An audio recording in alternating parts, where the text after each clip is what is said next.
Family acceptance and support is one of the most important ways to ensure a young person's health and well-being. That's why it is critical for youth who identify as lesbian, gay, bisexual, transgender, queer and/or questioning, or with other diverse sexual orientation, gender identity, and expression to feel loved and accepted when they come out to their families. Please note, in this video we will use the abbreviations of LGBTQ and SOGI when referring to these terms. When young people are rejected by their families, they are at a much higher risk for negative health outcomes. Young people who experience high levels of family rejection are more likely than their LGBT peers who have experienced low or no family rejection to attempt suicide, develop depression, use illegal drugs, contract HIV and other sexually transmitted diseases. Most families want what's best for their children, but may be unsure of how to react when a child comes out as LGBTQ. Families may not understand that their actions can harm their child. When people think about rejection of children and youth who identify as LGBTQ, they may think it means physical abuse, making their child leave the family home, or forcing therapy to change the sexual orientation or gender identity of their child.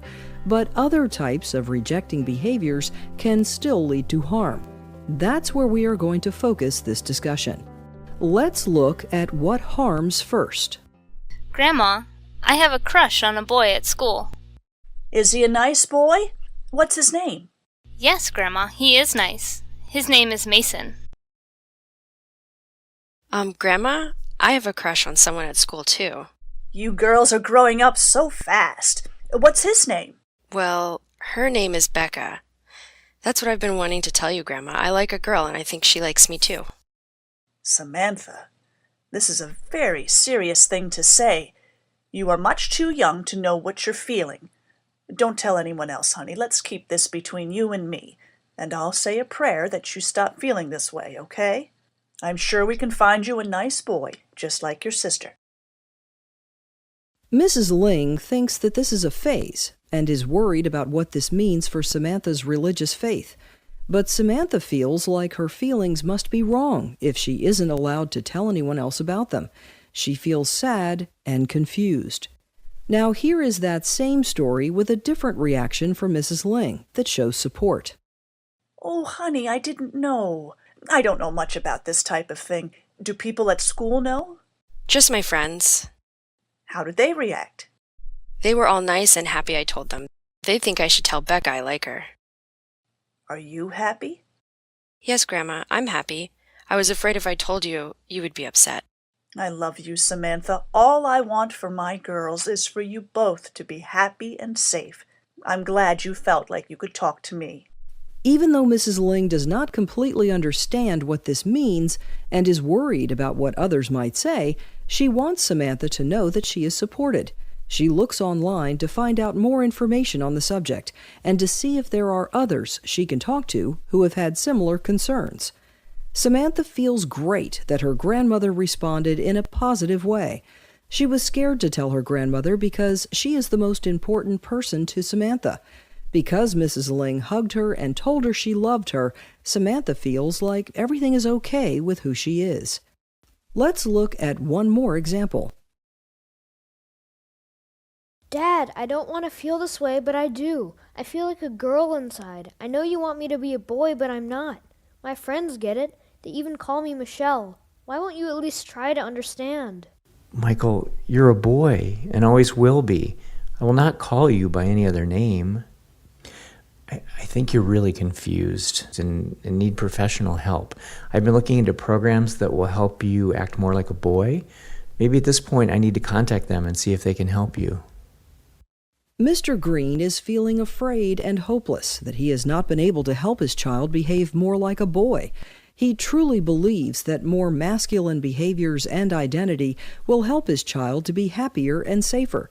By suggesting that something is wrong, Mr. Green makes his child feel like no one understands or supports them, and that something must be wrong with them, leading to feelings of depression and hopelessness. Let's look at a more affirming reaction. Michelle, I am sorry. This is new for me, and I'm trying. I just don't know much about this, and I'm still worried for you and what this means for your future. I'm going to look up some information online and see if there's someone I can talk to so I know how to support you better as my daughter. I love you. Thank you, Dad. I love you too. Michelle feels a weight has been lifted off her shoulders, and like she doesn't have to go through this alone anymore. The important element in these stories is that the way families react to their child's identities can have a serious impact on how their child feels about themselves and their healthy development. In the stories of acceptance, each family member still had fears and may not have understood what to do, but first showed love and support. Sometimes it boils down to the words we use. Words matter and can have a significant impact on how our children see themselves and perceive support. Avoid words like choice, preference, phase, or any other words that would make them feel like their feelings were less valid or that something was wrong with them. Research shows that when young people feel supported, the overwhelming majority of them feel that they will grow up to be healthy, happy adults. Having a positive vision for the future will impact the decisions they make as they get older. This can make all the difference in healthy development and successful lives.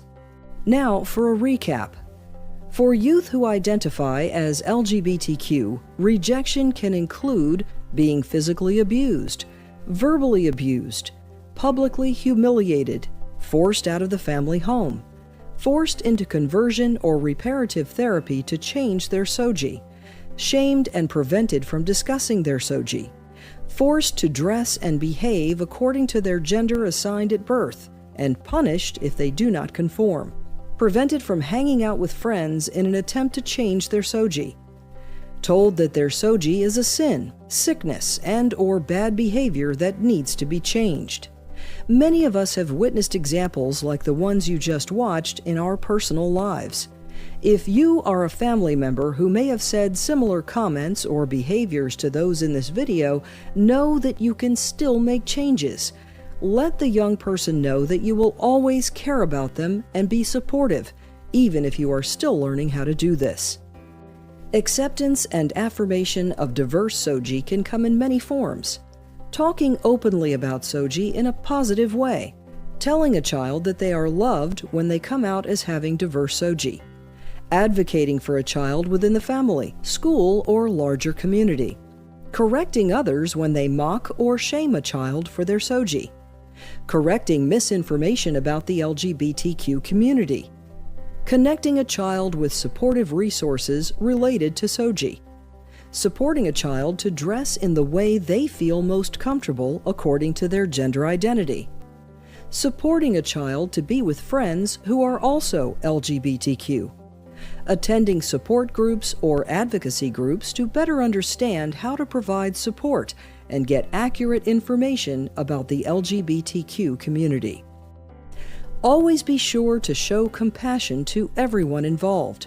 Assume that a parent or family member demonstrating rejecting behaviors are probably coming from a place of love and fear, and with the right support and resources, they can move to acceptance and affirmation of their child's SOGI.